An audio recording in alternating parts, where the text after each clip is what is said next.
জনাব আলহাজ আব্দুল হক সাহেবের নির্বাচনী জনসভা, আনারস রসমাকড়ার জনসভা। আমি আপনাদের কাছে একটি প্রশ্ন করতে চাই, আজকে এই মঞ্চে যেসব নেতৃবৃন্দ, এরা কি আলহাজ আব্দুল হক সাহেবের সাথে থাকার কথা? কেন আজকে তারা আলহাজ আব্দুল হক সাহেবের সাথে আছে? আমার কি আব্দুল হক সাহেবের সাথে থাকার কথা? কেন আমরা থাকতেছি?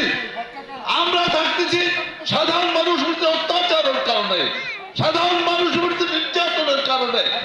আপনারা অবাক হয়ে যাবেন, মন্ত্রী মহোদয়ের সমস্ত বরাদ্দ মুহিত চেয়ারম্যান সাহেবের কাছে দিত।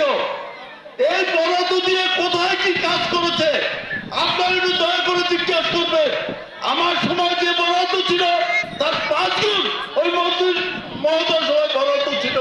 এই বরাদ্দগুলো তার হাতে দিয়েছে এবং প্রত্যেক ইউনিয়নের 3-4 জন জাদুঘর ঠিক করে তাদের মাধ্যমে সমস্ত লুটপাট করেছে। এগুলো বিচার হওয়া উচিত যে জনগণের সম্পদকে এভাবে লুটপাট করতে পারে। কালকে তাকে ক্ষমতায় অধিষ্ঠিত করলে সে আপনাদেরকে নিষ্পেষণ করবে, নির্যাতন করবে, পুলিশি নির্যাতন করবে।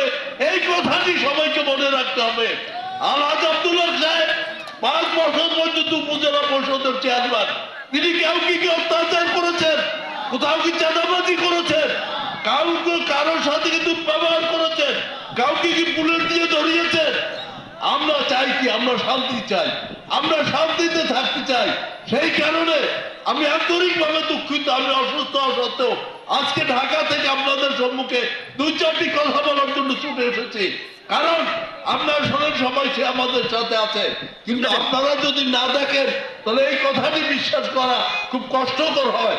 কাজে আজকে আমি আপনাদের কাছে দাবি করব, আমরা সকলে মিলে 21 তারিখ আনারস মার্কায় ভোট দিয়ে জনাব আব্দুল হক সাহেবকে নির্বাচিত করব এবং আমরা ঐক্যবদ্ধভাবে নির্বাচিত করব। এই এলাকার শান্তি প্রতিষ্ঠা করার জন্য এই আমাদের অঙ্গীকার হোক। আমার বক্তব্য দীর্ঘায়িত করব না। আপনারা এই কষ্ট করে এখানে এসছেন, আমার তরফ থেকে, আমাদের সকল নেতৃবৃন্দের তরফ থেকে আমরা আপনাদেরকে আন্তরিক অভিবাদন জানাচ্ছি, ধন্যবাদ জানাচ্ছি। হ্যাঁ, ধন্যবাদ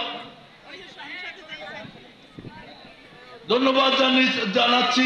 কাজেই আপনারা সকলে 3টা দিন আছে, দয়া করে আমাদের মুখের দিকে তাকিয়ে একজন ভালো মানুষকে নির্বাচিত করার জন্য আপনারা এই 3টা দিন একটু দয়া করে কাজ করবেন। এই দাবি রেখে আপনাদের সুন্দর ভবিষ্যৎ কামনা করে আমার বক্তব্য শেষ করছি। আমরা আব্দুল হক সাহেব এখন আপনাদের সম্মুখে 2টি কথা বলবেন।